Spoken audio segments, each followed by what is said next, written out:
Welcome to this week's Fighting Scots Sports Report. I am Tyler Trumbauer. Edinboro Swimming opened up its 2015-16 season on Friday, hosting the IUP Crimson Hawks.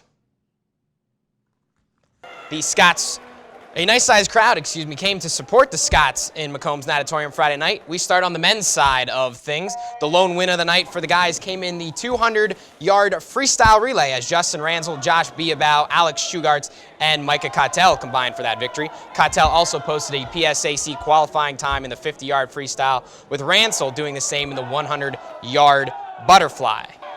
For the men, moving over to the women's side, Anastasia Zemkiff earned 3 wins. The freshman from overseas, Mary Rosati, won the 1,000-yard freestyle. As you see, finish here. Holly Stein won the 100-yard breaststroke as well. However, IUP won both the men's and women's team scores overall for Friday night. The Scots return to the pool at the Westminster Relays on October 23rd.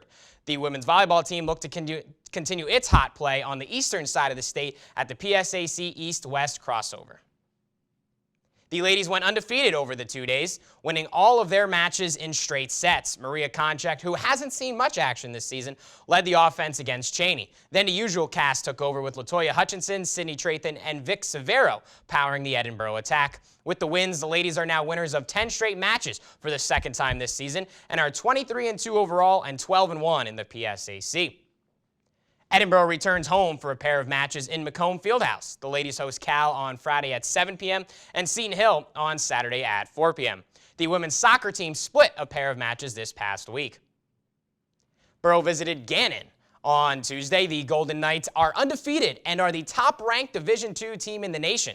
Under some harsh weather conditions, Gannon won 4-0. Edinboro bounced back on Saturday, defeating Kutztown 4-1 at home. Ashley Mutkus scored 2 goals and had an assist. Alex Brown and Jansen Hartman also found the back of the net to stop the 2-game skid for the Scots.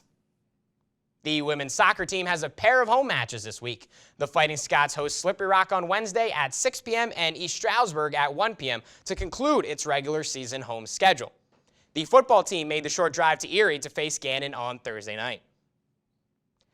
In what was a shootout, Gannon survived 49-42. Edinboro was trailing 42-20 entering the fourth quarter, but fought back behind the play of Jake Sisson, who had 364 passing yards and 5 passing touchdowns, both of which were career highs. He also had a rushing touchdown and ran in a 2-point conversion as well.